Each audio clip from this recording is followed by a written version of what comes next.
présentées vont être prises avec des détails et des exemples dans ma présentation. I want to renew my sincerely thanks for Sir Jürgen and Sir Bendy for their participation in this event.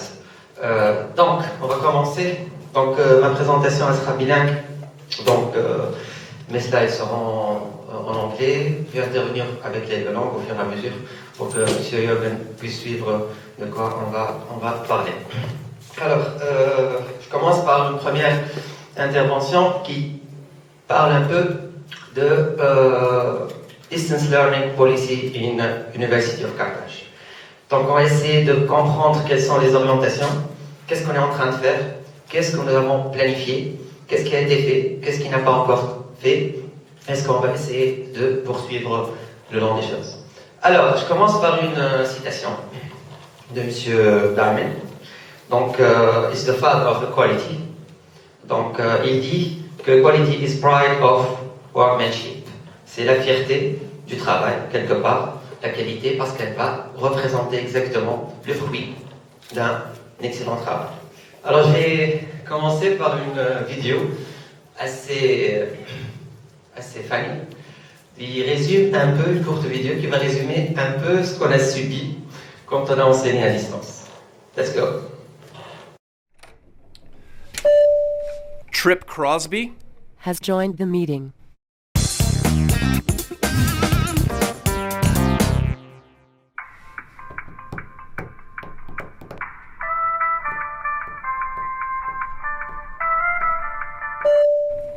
Beth has joined the meeting.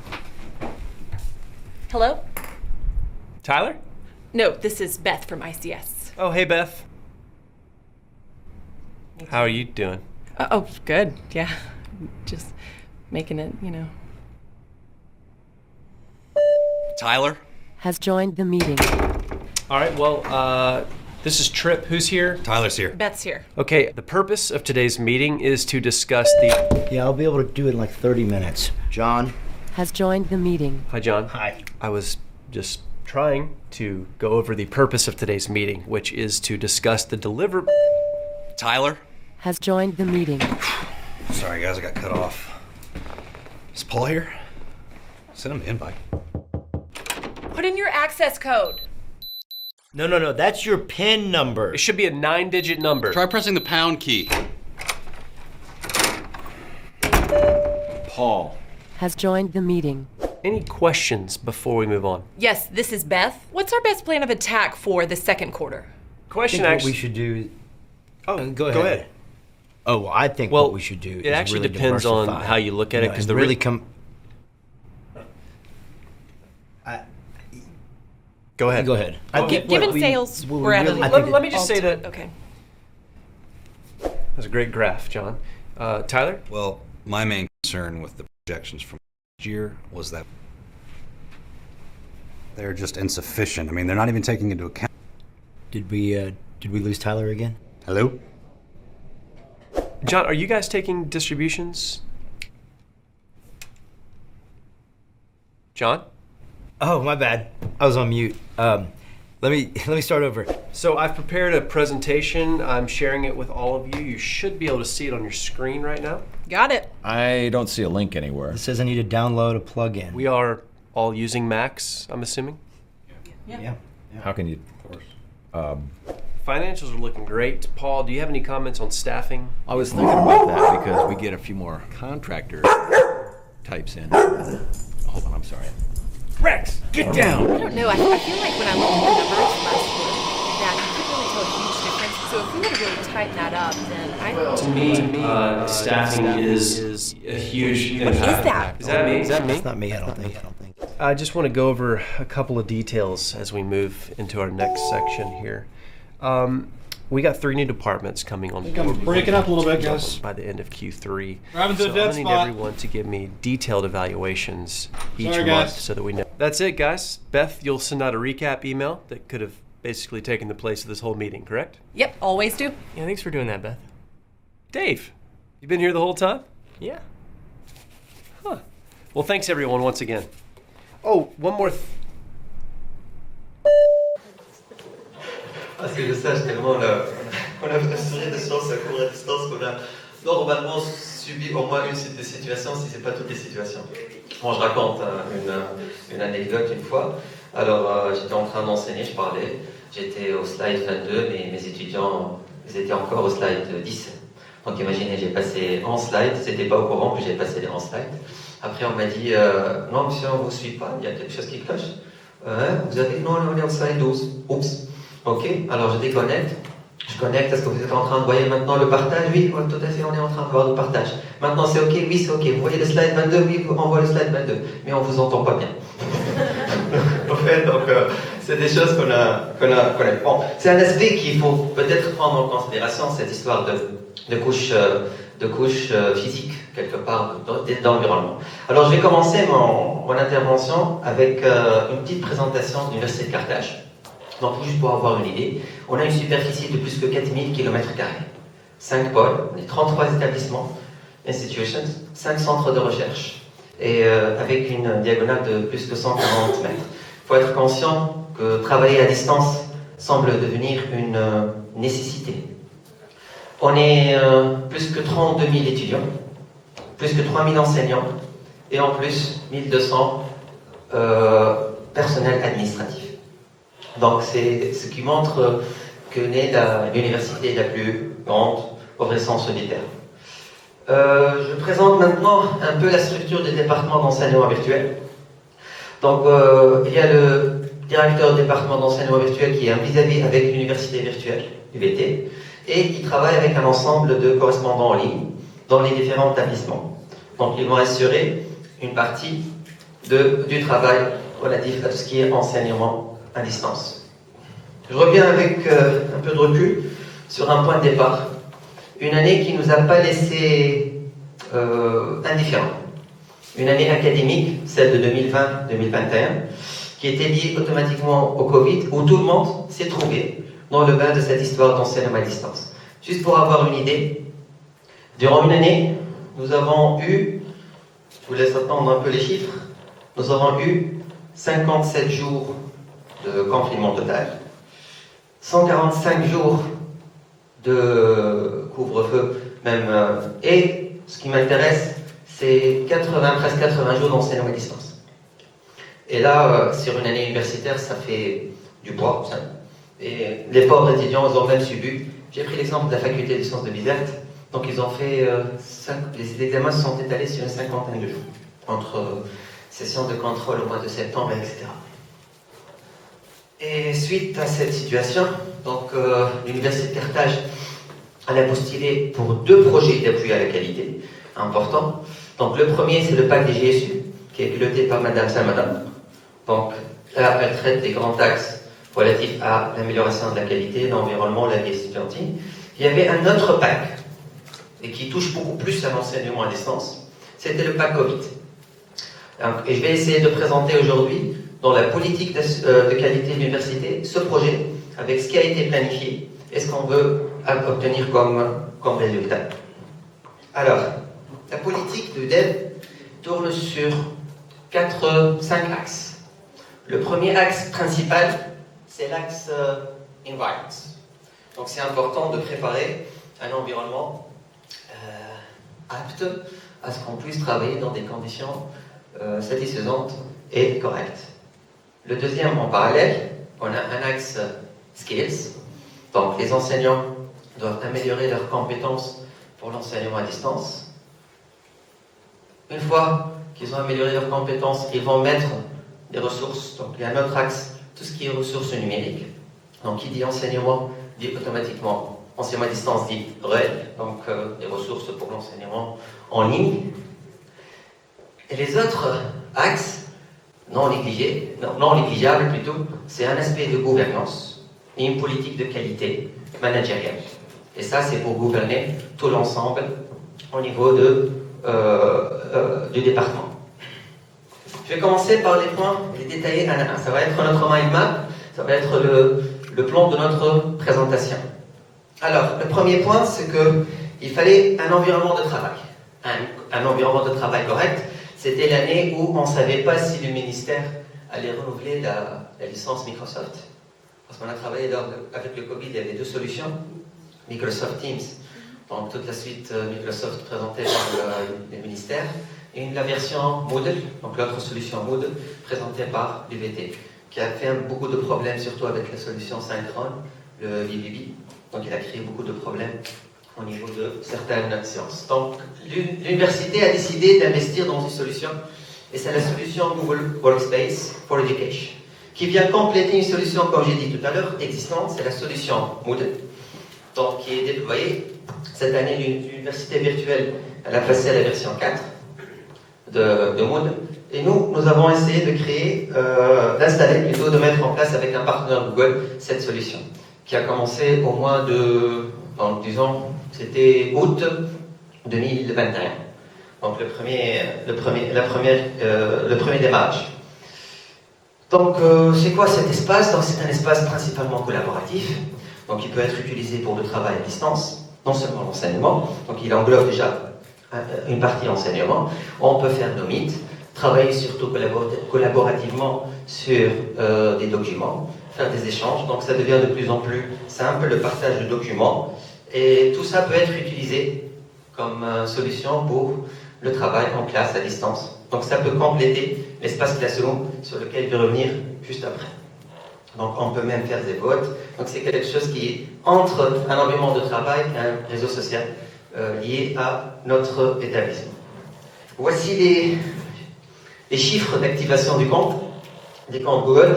On a atteint les 54%. Ça prend un peu de temps, donc faute peut-être de communication, et aussi faute de comment dirais-je, peut-être que les listes, peut-être c'est une piste à suivre, c'est que certaines listes ne sont pas actualisées. Il y a beaucoup de comptes qui ont été créés pour des enseignants qui ont déjà quitté l'université, soit en coopération, soit pour une mutation, et ainsi de suite. Donc une fois les listes propres, je pense que le chiffre va principalement augmenter. On a 3 lauréats, principalement HEC, donc qui ont le taux le plus important, suivi de l'EPT et de l'ESAI, si je me rappelle bien. Alors, la solution offerte par Google Workspace for Education, principalement, c'est la solution Classroom. Donc, dans l'environnement Google, donc vous avez un espace dans lequel on veut créer son espace de cours, joindre les étudiants. Ça, c'est le mien. Donc, j'ai déjà utilisé, ça c'est mon cours Java, avec les différents chapitres, les parties, les supports de cours que je mets à la disposition, indépendamment du fait que j'enseigne pas à distance. Donc, ça peut être non seulement un outil d'enseignement à distance, mais aussi une façon de numériser son cours, qu'il peut réutiliser d'une année à l'autre, c'est-à-dire une année assez simple. Il y a des formations qui ont été faites et des vidéos qui vont expliquer comment les choses se font. Avec cette solution, la deuxième pour assurer l'enseignement synchrone, donc il y a Google Meet. Tout le monde l'a au moins utilisé une fois. Ok, donc c'est pour faciliter l'échange. Et chaque fois, on a d'autres features, y compris le tableau blanc partagé. Donc il y a des choses qui sont très très intéressantes au niveau de cette solution. Alors, toujours sur Classroom, on parle d'environnement et skills en même temps. Donc ce que j'ai trouvé au niveau du département, j'ai trouvé au fait 54 enseignants qui ont été certifiés IFE, ingénierie de formation en ligne déjà. Malheureusement, ils sont incognito. Donc je n'arrive pas à voir qui sont ces 54 personnes, parce que si une fois identifiés, donc normalement on va essayer de leur demander à ce qu'ils interviennent dans le process, ils font le transfert de compétences, et ça c'est important. Donc, et ça c'est un problème relevé par le VT. Elle forme des gens qui malheureusement disparaissent dans la nature, et on n'a pas malheureusement une certaine traçabilité de ce qui a été fait. Il y a 6126 espaces de cours sur Moodle. Ça semble géant. Au fait, c'était le résultat du travail Covid. L'UVT a donné un ordre, une consigne, disons, au CEL, de créer tous les espaces de cours.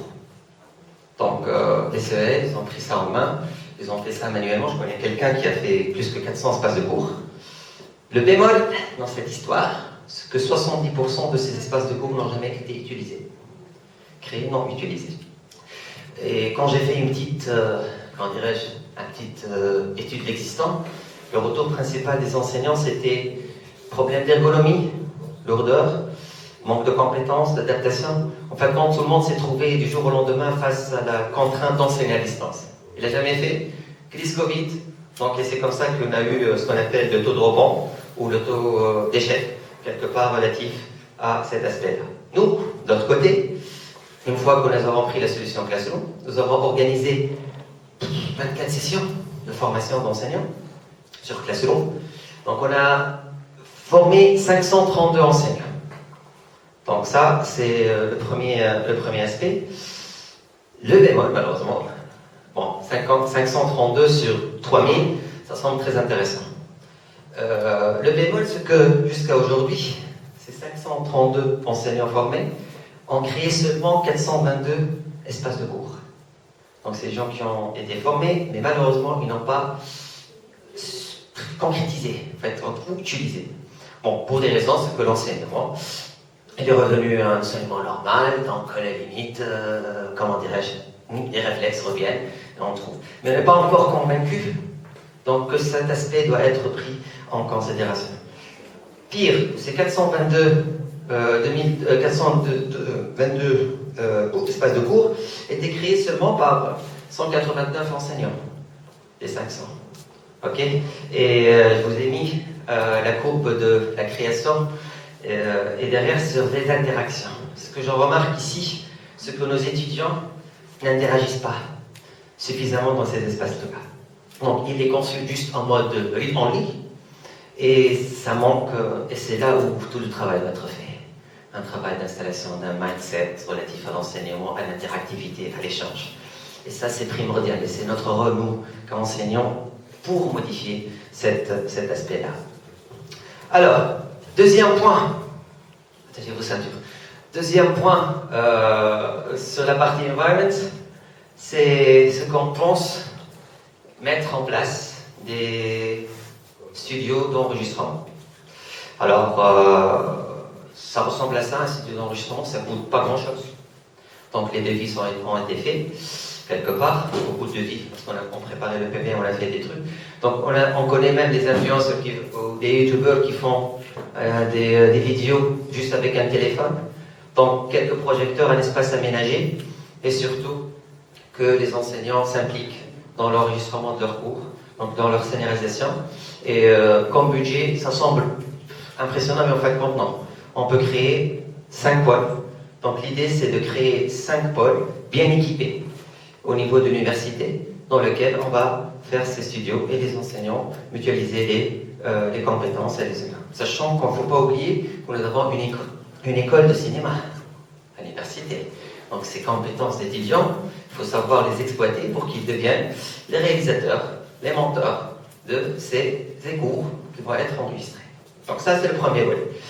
Le troisième, c'est Simon Jean en a parlé dans son intervention, c'est la partie XAO. Alors c'est l'expérimentation assistée par ordinateur. C'est quoi cette histoire d'XAO? Eh bien tout simplement, d'acheter une interface. Ça c'est une interface et ça ne coûte rien. C'est 400 € à l'échelle de l'université et du budget qu'on a. Ça ne coûte rien. Donc une interface, celle-là par exemple ça coûte 400 € comme j'ai dit, à laquelle on va connecter un ensemble de capteurs. Alors, des capteurs, alors là, vous avez de toutes sortes. Pour les TP de chimie, des TP de physique, des TP de mécanique. Les mécaniques, on monte des webcams qui surveillent les mouvements, et ainsi de suite. Tout ça va être branché sur cette interface, avec des convertisseurs digitaux numériques, ainsi de suite. Et on a ça sur un ordinateur avec des logiciels comme la View. Alors, je vais vous montrer un exemple d'une solution qu'on utilise dans tout ce qui est électronique. Déjà, l'électronique, on la trouve dans les écoles préparatoires, on la trouve dans les écoles d'ingénieurs, un peu partout. Donc, c'est quelque chose qui est très, très enseigné au niveau de notre université. Donc, la solution, elle dit, je vous laisse regarder la vidéo un peu, vidéo des démos. C'est pour faire des filtres passe-bas, des circuits électroniques, des projets. Et donc, vous avez ça, vous pouvez le réguler avec votre interface. Donc, c'est des choses qui simplifient la vie à l'étudiant et qui vont permettre d'avoir déjà un contenu numérique. Imaginez un enseignant qui enregistre ce qui se passe dans l'écran et normalement il a tout été dans la boîte pour les futures années, pour les futurs étudiants. Alors, aux 5 pôles d'enregistrement vidéo, on va ajouter 5 pôles. Ça dépend de la nature des équipements, ça dépend du profil des établissements. On va essayer de créer ces labos pour tout ce qui est travaux pratiques à distance, assistés par ordinateur. Le volet suivant, c'est pas du futur, c'est notre actualité. C'est ce qui va venir dans quelques années, même pas 2 années, 3 max. C'est ce qu'on appelle 3D immersion. Tout ce qui est immersion 3D. Ça existe des solutions et il y a un potentiel qu'on peut développer nous, en Tunisie, devenir une vraie plateforme pour le développement de ces solutions réalité virtuelle, réalité augmentée de réalité et les différents autres aspects. Alors voici un exemple. Alors c'est une formation où les étudiants peuvent assister à des problèmes de technique électrique, électricité, de câblage. Donc ils peuvent même participer à distance dans les cours. Et après ils portent leur casque VR et ils se trouvent immergés dans des situations réelles. Et ces solutions ne sont pas trop chères. Elles sont même développables par des compétences tunisiennes. Je connais déjà une start-up qui travaille sur la réalité virtuelle, sur ces aspects-là, et c'est pas très difficile sur le plan technique. Vous voyez? Donc c'est pas difficile sur le plan technique. Ça nécessite un peu de matériel. Et le matériel qui semble, comment dirais-je, accessible. Donc une lunette de ce genre-là, c'est une lunette, hein, c'est pas un casque. Ça coûte 30 dinars. Donc vous montez votre téléphone avec une application 3D et vous pouvez faire du 3D, de la réalité augmentée. Un casque comme celui-là, un peu beaucoup plus avancé, ça coûte dans les 1500. Donc c'est le prix d'un PC. Donc imaginez que vous disposez de ça, parce que c'est le futur. C'est le futur, le metaverse, tout le monde en a parlé. Facebook a changé déjà son nom, il porte sur ça. Donc, et l'aspect académique, suivez l'aspect académique. Un jour, cette envie sera... Certains pensent que le métavers n'est qu'un monde virtuel. Un jour, cet amphi sera créé avec du code. Même si leur présence est virtuelle, ce que ces étudiants apprennent est bien réel. Les chirurgiens pourront s'entraîner autant que nécessaire dans le métavers avant d'opérer de vrais patients. Même s'ils ne sont pas vraiment revenus en 32 avant notre ère, ces étudiants peuvent écouter Marc-Antoine débattre dans la Rome antique. Même si le métavers est virtuel, son impact sera réel. Donc ça touche à tout type de sciences, aussi bien sciences dures, sciences molles, soft, donc tout ce qui est linguistique, truc, on peut trouver toujours des solutions. Et c'est faisable, c'est vraiment faisable et c'est pas coûteux. Donc on va essayer d'essayer. Alors, donc le nombre de pôles ça augmente, donc on va essayer d'ajouter 5 autres pôles pour ce genre d'environnement, d'immersion. Et pourquoi ne pas faire plus encore en fonction de nos budgets. Dernier point relatif à tout ce qui est environnement, créer des salles de visioconférence. Alors une salle de visioconférence, ça ressemble à ça. C'est pas quelque chose aussi qui semble être du futur, donc juste un tableau interactif. Nos enseignants peuvent participer ou d'autres personnes peuvent intervenir de chez eux, donc et c'est comme ça. Mais c'est un point de départ, parce que pour faire une salle pareille, il faut juste un tableau. Mais ce qui est plus intéressant, c'est aller vers ce qu'on appelle des classrooms interactifs. Donc là, on va avoir beaucoup plus d'écrans tactiles, des aspects numériques, des choses, des travails, des tables assez tactiles, intelligentes, smart. Et ça devient accessible. Parce qu'en fin de compte, vous connaissez tous que la technologie est en train d'évoluer avec la loi de Moore, donc même le prix aussi. Donc pour des configurations pas trop exorbitantes, on peut trouver le moyen gamme qui peut répondre à nos besoins. Et créer. Imaginez maintenant l'impact sur vos étudiants. Le jour où ils entrent, ils trouvent une salle interactive. Ça va leur changer leur perception du cours. Ils deviendront beaucoup plus motivés. Et tout ça va être numérisé pour un futur enseignement à distance, qui est important. Alors pour faire ça, juste un tableau, donc je vous montre des exemples réels. Donc c'est un tableau interactif, ça coûte comme l'autre, donc entre les 1000, c'est moins cher qu'une télé smart. Donc on peut avoir quelque chose dans les 1000, 1200, ou avoir aussi, ça dépend des trucs, cette solution, qui normalement s'intègre avec l'espace Google, ce qu'on appelle un Jamboard. This is Jamboard. It's like a whiteboard, except it's way better.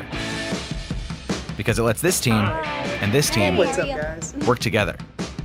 With this guy who lives in France. Bonjour. On the same thing at the same time. C'est fou. This is how you write. And erase. But you can also do this.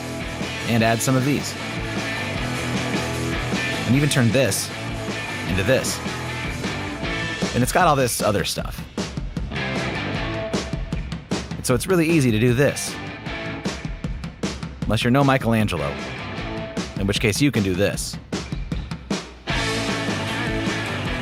That's because it's part of G Suite. C'est au prix d'un serveur. C'est $5,000. Donc on sache qu'on a à peu près 15 000 dinars pour avoir un tableau comme ça. Bon, on voit que je vous ai dit, il y a le haut de gamme, mais imaginez qu'on installe quelques-uns dans ces pôles immersifs par exemple, pour qu'il y ait partage, et ça va avoir de l'impact et de l'allure. Alors, j'ai fini avec le premier volet environnement, notre politique. Le deuxième, c'est celui des compétences. Puis bien sûr, une fois qu'on a assuré un bon environnement, après il faut que les enseignants s'y mettent, dans l'enseignement à distance. Donc en termes de skills, donc la première chose qu'on a faite, c'est on a fait la formation des enseignants à ce qu'on appelle la innovation pédagogique. Nous avons organisé 2 sessions de 9 jours chacune, où 74 enseignants ont participé. Quand je dis une formation de 9 jours, imaginez la consistance de ce qui a été fait. Donc, un premier thème qui a traité de ce qui est réflexion pédagogique et des ressources d'enseignement à distance. Un deuxième qui a traité de la scénarisation et la médiatisation de votre support de cours. Et une troisième qui a traité de comment évaluer les étudiants. Il ne faut pas s'arrêter à ça parce que telle formation aussi ça coûte. Donc, l'idée, c'était rendre les formés participants. Donc, c'est une fois que tout le monde s'est formé, ils se sont engagés, ce qui était intéressant, peut-être il y a certains qui sont dans la salle, sont engagés à ce qu'ils font un transfert de leurs connaissances. Et ça, c'est important. Les 74 deviennent dans 200, 600, puisqu'on atteigne les 3000. C'est utopique peut-être, mais pourquoi pas. L'autre volet, Skills, traite des certifications en ligne. Là, on est resté sur notre fin avec l'histoire de Coursera. Dommage pour nous, mais on peut renouveler l'expérience. Donc, au fait, indépendamment de Coursera, ce qu'il y a maintenant, c'est qu'on peut faire des certifications IBM avec l'UBT. Dans toute cette panoplie de solutions d'intelligence artificielle, data science, et pourquoi ne pas chercher d'autres conventions, renouveler et relancer avec Coursera, donc on a eu malheureusement des bonnes négociations, mais malheureusement le cadre légal nous a freinés, et ça c'est un aspect à prendre en considération. Troisième volet, c'est créer un centre de certification. Alors je vous ai ramené, bref, ça c'est notre centre de formation, de certification, l'FSB. New. Vous aimez le du coup qu'on ne peut pas vous scoop. Donc on a mis ça en place avec 16 machines. Machines i7, donc des trucs assez intéressants, des machines gamer, donc très très puissantes. Et ça va être un enseignement qui va être ouvert sur toute la région de Bicêtre, pas spécifique à la faculté des sciences de Bicêtre, pour passer des examens et des certifications en ligne dans des conditions de bonne qualité. Alors, le volet ressources. Bon, je passe un peu vite pour ne pas trop, on a fait 15 minutes, donc je vais essayer de raccourcir un peu mon intervention. Alors, pour les ressources, on va, bien sûr, qui dit environnement skills, alors ces enseignants formés, ces certifications vont permettre aux enseignants de créer des ressources digitales, des ressources numériques.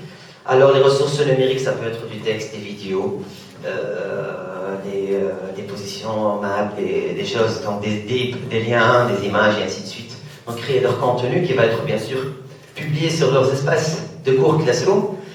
Et ces vidéos, par exemple, vont nous amener au deuxième volet, c'est créer une chaîne éducative, notre propre chaîne YouTube, qui a commencé à voir un peu, donc on n'est pas dans des choses très... On a juste à essayer d'abonner, quelques vues, on est au démarrage, pas comme certains youtubeurs, mais bon, on va essayer d'améliorer un peu les chiffres. Et ça peut être rentabilisé, parce que si on fait avec Google, ça peut nous ramener de l'argent pour acheter la télé. Oui, donc c'est tout le truc. Et ça rapporte, vous connaissez tous des influenceurs qui sont devenus milliardaires. Donc à la limite, si le contenu intéressant est bien fait, croyez-moi, surtout côté formation. Alors là, les gens cherchent. Et là, vous touchez non seulement le public UCAR, mais aussi tout le public international. Ok? Alors, donc ça commence et ça pousse petit à petit. Dernier aspect des ressources, est un rêve. C'est créer nos MOOC. Alors un MOOC, c'est quoi? C'est ce qu'on appelle les Massive Open Online Courses. Donc on va essayer de créer. Alors c'est tout un modèle économique. Donc Coursera, en fait, se base sur des MOOC. Donc on peut créer avec ces contenus, avec cette chaîne, réaliser ce qu'on appelle les MOOC. Et par des équipes de 4-5 enseignants, ils se mettent sur place pour travailler sur une discipline. Ça va permettre d'enrichir leurs connaissances encore plus, de s'entraider avec les espaces collaboratifs qui existent. Ça va faciliter les choses. Donc c'est ce que je rêve de voir au niveau de l'université dans cet aspect ressources. On peut faire ça, oui. Mais un truc qui est très important, l'aspect gouvernance et management. Parce que tout ça doit être gouverné par une politique de qualité et un aspect managérial. Donc les ressources sont là, les formations de ce genre de formations ont été faites. Alors ici, qu'est-ce qu'on a? Alors l'idée, c'est de faire une charte qui est bien définie pour expliquer les aspects de l'enseignement à distance, qui parlera des mécanismes de l'enseignement à distance en les communiquant. On va essayer de parler du rôle du dev, expliquer le rôle du dev, ça existe. À l'université, ça sert à quelque chose. Avec les CEL, ça va les motiver. Et aussi, mettre des modules en enseignement à distance. Maintenant, ce qu'on enseigne à distance, c'est juste les C2I.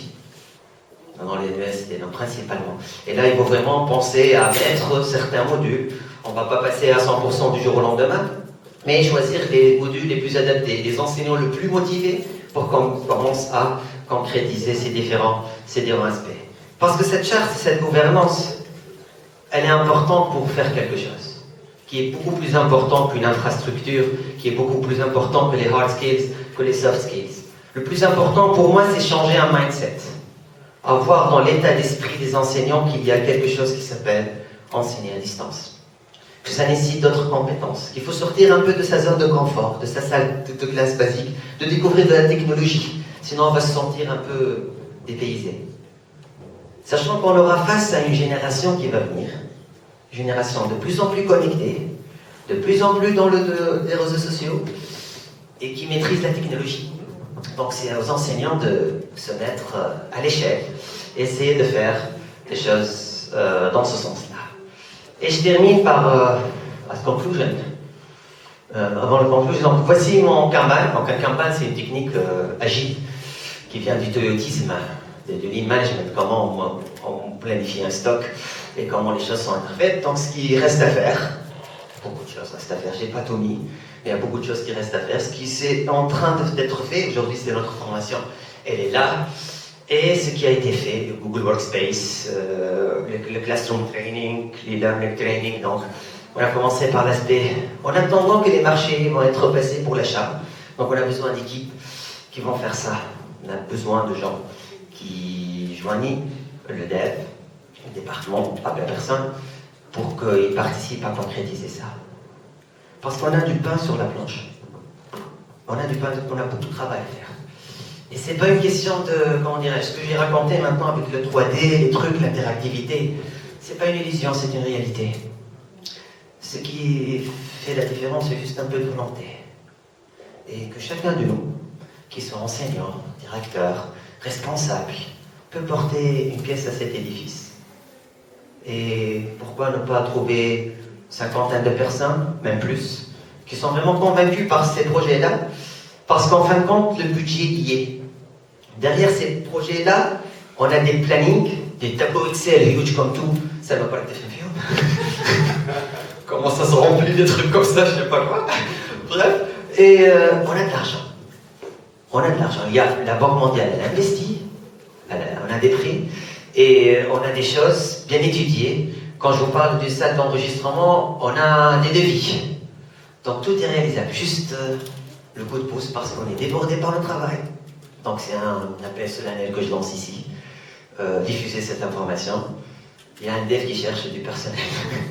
Parce que les SEL, ils sont un peu déplacés, je les comprends. Les pauvres, ils font un travail derrière, mais on a besoin.